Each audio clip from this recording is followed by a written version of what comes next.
नमस्ते सदा वत्सले मातृभूमि।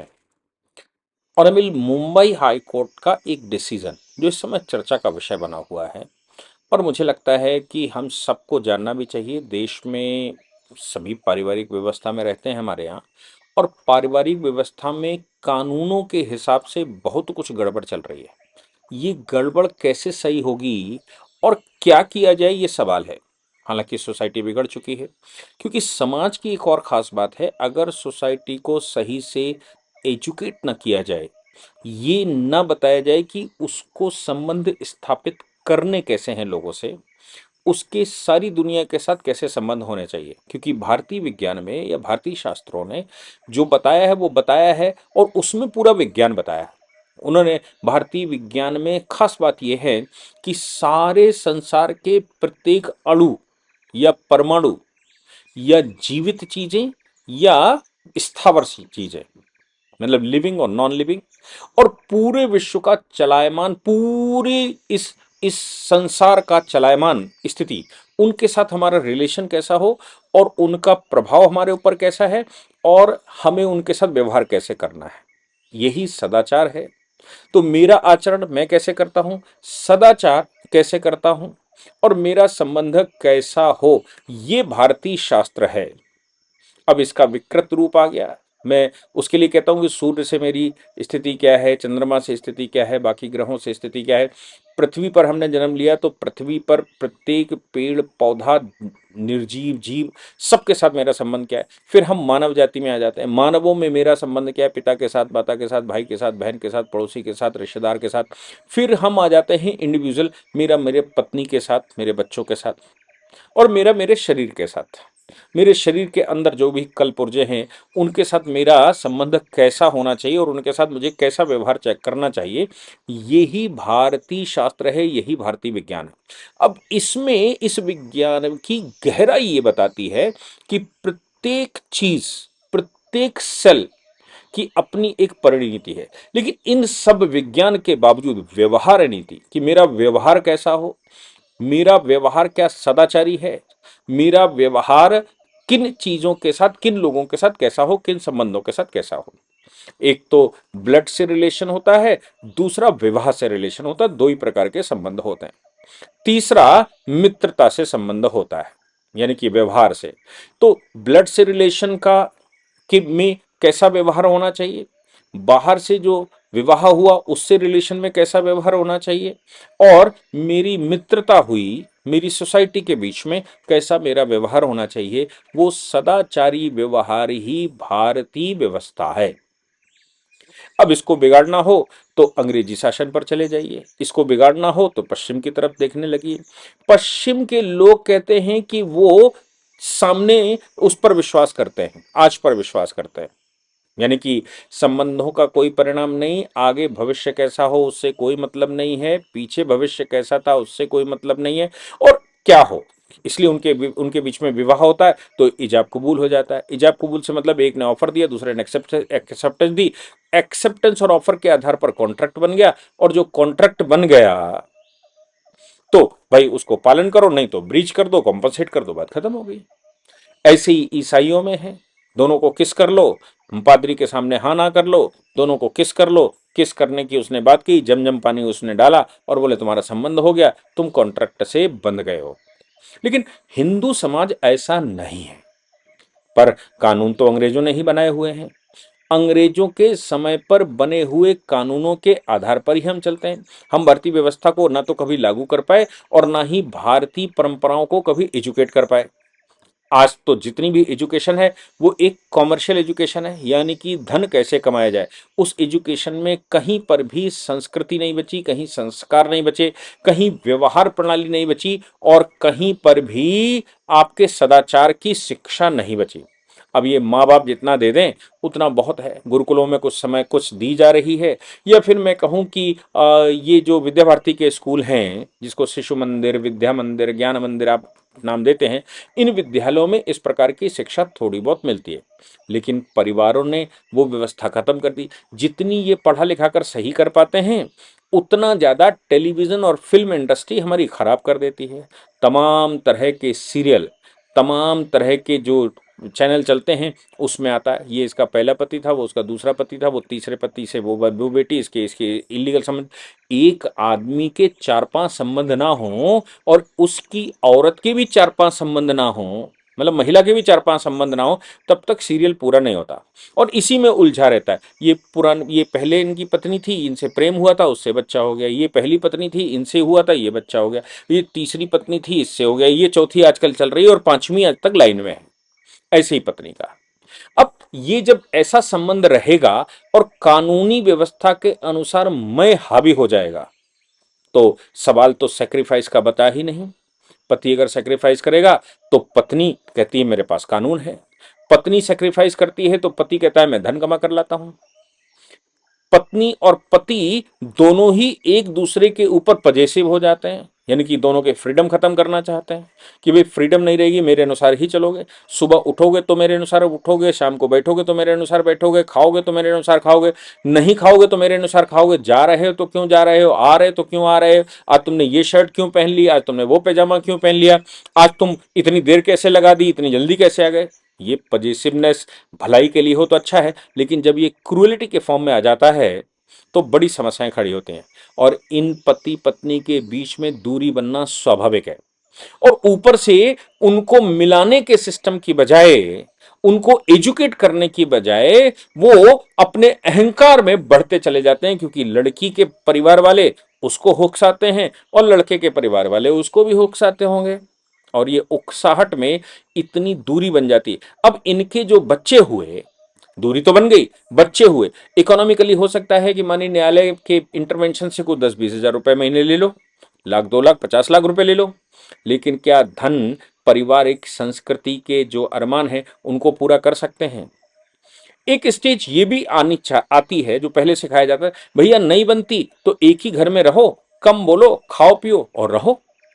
लेकिन उनकी दूरी इतनी बढ़ा दी जाती है या बढ़ जाती है अपने अहंकार में कि वो दूरी कभी फिर पटती नहीं। ऐसा ही दिल्ली हाईकोर्ट का एक केस आया था 28 वर्ष पहले, मैं अभी मुंबई वाले केस की बात नहीं कर रहा हूं, 28 वर्ष पहले एक महिला अपने पति के घर को छोड़कर चली गई।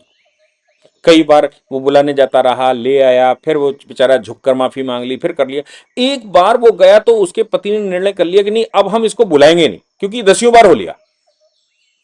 कहां गई, किसके साथ गई, कौन से आश्रम में रहती है, कहां किसके घर में रहती है, कहां घूम रही, कुछ पता नहीं। अब लेकिन वो सोचती है कि नहीं मैं तो पवित्र हूं। हकीकत यह है समाज तो पवित्र नहीं मानता। समाज ने उससे कहना शुरू किया कि तुम्हारी पत्नी भाग गई। उसने भी कहा अब भाग गई तो जाने दो। पत्नी ने कुछ समय तक इंतजार किया, रिश्तेदारों को खबर करी, लोगों को बताया मेरा पति कितना बड़ा कमीना है या कितना बड़ा दुष्ट है या कितना ये है, वो उस औरत से बात करता है, इस औरत से बात करता है, वो उसके साथ वो इंटरव्यू करता है, वो उसके साथ चैनल चलाता है, वो उसके ये सब कहना शुरू किया उसने रिश्तेदारों से। पति ने निर्णय कर लिया कि अब मैं इसकी किसी भी क्रुएल्टी ये ना आए तो ज्यादा अच्छा है, ये जो कर रही है अब मैं बेशर्मी लाद लेता हूं, चलो छोड़ो अब कुछ नहीं सोचना। इसके बाद दूसरी स्टेज पर उसने मुकदमे करने शुरू कर दिए क्रुएलिटी के, और पति के खिलाफ क्रुएलिटी, मेंटेनेंस, ये वो, और आजकल तो डोमेस्टिक वायलेंस, तमाम तरह के कानून, तमाम तरह के कानूनों से उसने उसको बांधना शुरू कर दिया। पति ने निर्णय कर लिया था कि अब मैं इसको लाऊंगा नहीं, मैं इसके साथ रहूंगा नहीं, या तो डिवोर्स ग्रांट हो जाए, पैसे देने को मैं तैयार हूं लेकिन डिवोर्स हो जाए। पत्नी लगातार डिवोर्स का विरोध करती रही और ये कहती रही कि साहब ये क्रुएल्टी करता है, ये मुझे सताता लताता है। जबकि पति ने उल्टा मुकदमा डिवोर्स का डाला तो उसने ये कहा कि ये क्रुएल्टी साहब फर्जी मुकदमे करती रहती है, अपने मन से घर छोड़ कर गई, कोई बात नहीं है, घर में हर बात पर छेड़ती थी, हर बात पे परेशान करती थी, हर बात को छोटी छोटी बातों को लेकर दिन भर कलह मचाती थी। ये अपने आप चली गई, मैंने इनको बुलाया नहीं, बस मेरी इतनी सी गलती है, जबकि मेरा कोई फॉल्ट नहीं है। पति ये भी कहता है कि मैंने आत्महत्या करने की भी, इसकी दुष्टता की वजह से आत्महत्या करने का भी प्रयास किया, लेकिन फाइनली ये जब चली गई तो इसने मेरी आत्महत्या, मेरे दिल को, मेरी परेशानी को सोचने के बजाय फिर भी यही कहती रही कि पति सता रहा है। अब बताइए मैं मर गया होता तो ये किसको कहती कि सता रहा होगा। बाद में वो कहने लगी वो तो ड्रामा कर रहे थे। अब ऐसी परिस्थिति में पति ने उसको बुलाया नहीं, क्रुएलिटी के केसेस हुए, सुप्रीम कोर्ट तक, हाई कोर्ट तक मामला गया। हाई कोर्ट ने कहा पत्नी के द्वारा किया जाने वाला यह कृत्य क्रुएलिटी है। 28 साल बाद उसने उसको डिवोर्स ग्रांट किया, लेकिन पति ने निर्णय कर लिया था कि अब मरना दोनों में से किसी को नहीं है, ये क्रुएलिटी सह भी नहीं सकता, ये क्रुएलिटी होनी भी नहीं चाहिए। ऐसा ही मुंबई हाईकोर्ट का ये केस आया। मुंबई हाईकोर्ट और महाराष्ट्र में तो बड़ी भारी समस्या है। मैं महाराष्ट्र के प्रवास पर गया था, मुझे याद है कि या तो पुणे में या फिर मुंबई में मुझे कुछ लोग मिले थे। मेरे भाषण के बाद कुछ लोग आए और उन्होंने कहा कि भाई साहब, हम तो पति पीड़ित समाज हैं, हमने पति पीड़ित समाज के लिए एक संगठन बनाया है। मैंने कहा ये क्या होता भाई? बोले साहब, पत्नी से पीड़ित थे, पीड़ित पतियों का ये संगठन है। हर व्यक्ति पत्नी से पीड़ित है, कानूनों की भरमार इतनी है, वकीलों का संपर्क इतना है, और महिलाएं पढ़ी लिखी हैं, इसलिए वो सताती ले जाती हैं, हर बात पर मुकदमा करती हैं। तो हम मिलकर इसको सहते हैं, हम मिलकर अपने सुख दुख बांटते हैं, और फिर कैसे क्या स्ट्रैटेजी हो मुकदमों की, इस पर भी चर्चा करते हैं। हमने कॉमन वकील कर रखे हैं, उन वकीलों के माध्यम से मुकदमा करवाते हैं।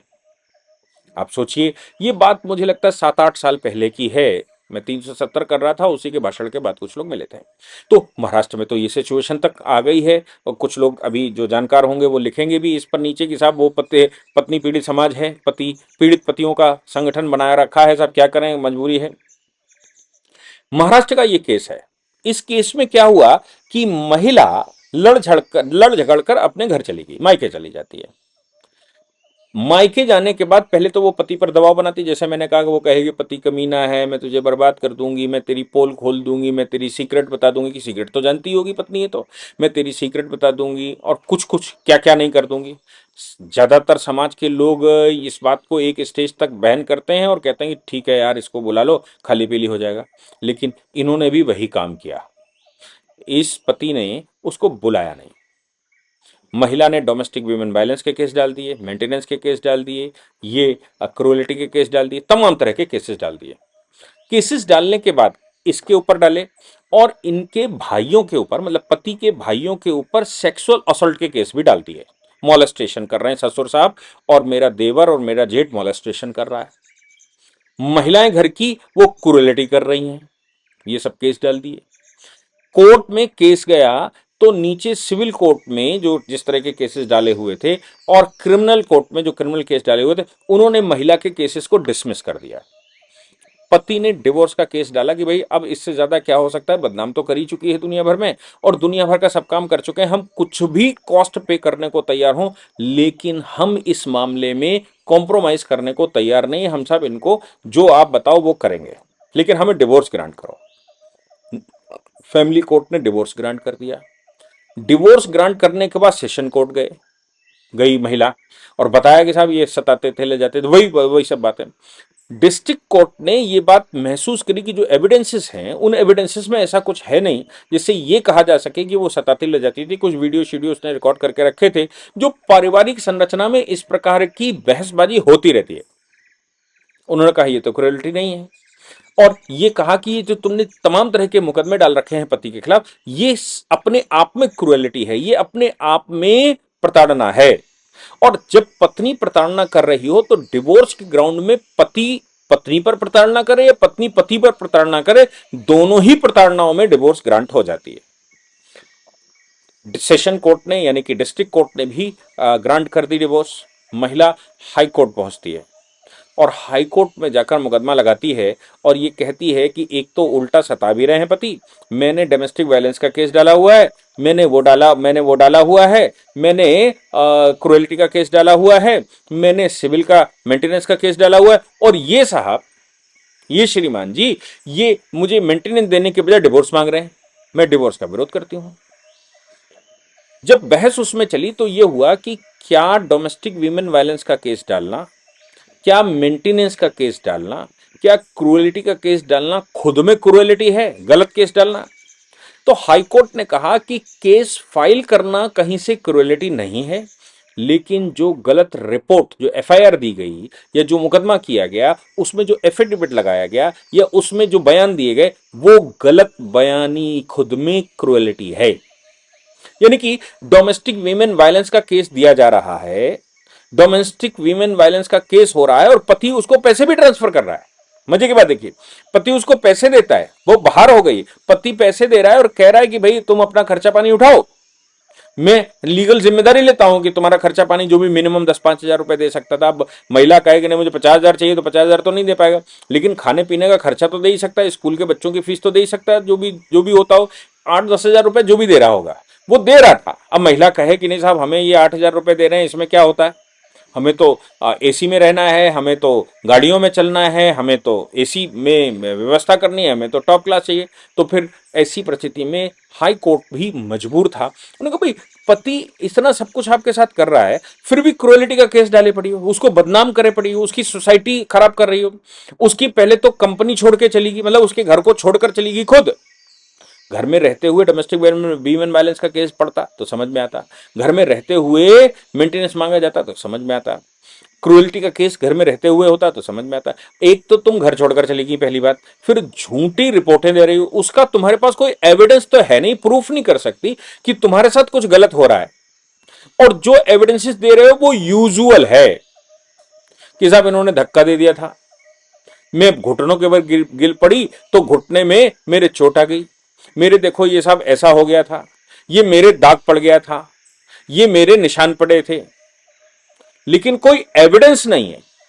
और वैसे मेडिकल साइंस कहती है कि वैसे निशान को जो मतलब जो मेडिकल हुआ, मेडिकल कह रहा है कि जो उसको तेजी से पकड़ लिया जाए तो भी ऐसा हो जाता है, जमीन पर कोई केवल गिर जाए यूं ही गिर जाए तो भी ऐसा होता है। ना कोई एफआईआर थी, ना कोई एविडेंस था, ना कोई गवाह था, और जितने गवाह थे वो सब पति की तरफ से बोलने वाले थे। सेक्सुअल असल्ट की बात आई, मोलेस्टेशन की बात आई, तो मोलेस्टेशन में कह रहे इनके जो हमारे जो देवर हैं वो सब कुदृष्टि देखते हैं, हमारे ससुर हैं, तो कोर्ट ने कहा सबको ही भाई, एक पारिवारिक व्यवस्था है, सबको ही तुम्हें गलत देखता है। उस घर की महिलाएं विरोध नहीं कर रही, उस घर की महिलाएं पति के फेवर में बात कर रही हैं, अड़ोस पड़ोस की महिलाएं भी पति के फेवर में बात कर रही हैं, जानने वाले भी ये कह रहे हैं कि साहब ये आदमी बड़ा अच्छा है, ये परिवार बहुत अच्छा है, और केवल तुमको दिखता है। ये रॉन्ग रिपोर्टिंग है, ये गलत रिपोर्टिंग है, और ये जो वीडियो वायरल करना, कमीना है कि कुत्ता है कि फलाना है कि डिमाका है कि सताता है कि लजाता है कि उसका ये नहीं होता कि उसका वो नहीं होता, वो जो दुनिया भर की बातें, कोर्ट ने कहा इस तरह के वीडियो डालना भी क्रूएलिटी है, और ये क्रूएलिटी ग्राउंड बनता है डिवोर्स का। इसलिए ऑनरेबल कोर्ट ने इस मामले में डिवोर्स ग्रांट किया और कहा कि गलत रिपोर्ट देना खुद में क्रूएलिटी है और उल्टा मुकदमा इनके ऊपर होना चाहिए। गलत रिपोर्ट देना मेरे क्रूएलिटी का मतलब ये हो गया कि आपने जो रिपोर्ट लगाई, जो एफआईआर करी जाके, या जो न्यायालय में जाकर एफिडेविट लगाया, या न्यायालय में जो कंप्लेंट करी, वो सब झूठ बयानी पर था। तो अब ये मुझे लगता है कि हमारे देश में एक नया अध्याय शुरू होगा। नया अध्याय मतलब अभी तक क्या होता था कि केस कर दिया, चलो भाई सक्सीड नहीं हो पाया तो डिसमिस हो गया। अब वो कह रहे हैं कि केस अगर झूठ के आधार पर किया जाता है और ये सिद्ध हो जाता है कि ये झूठ बोल रही है, तो फिर ये खुद में क्रूएलिटी है।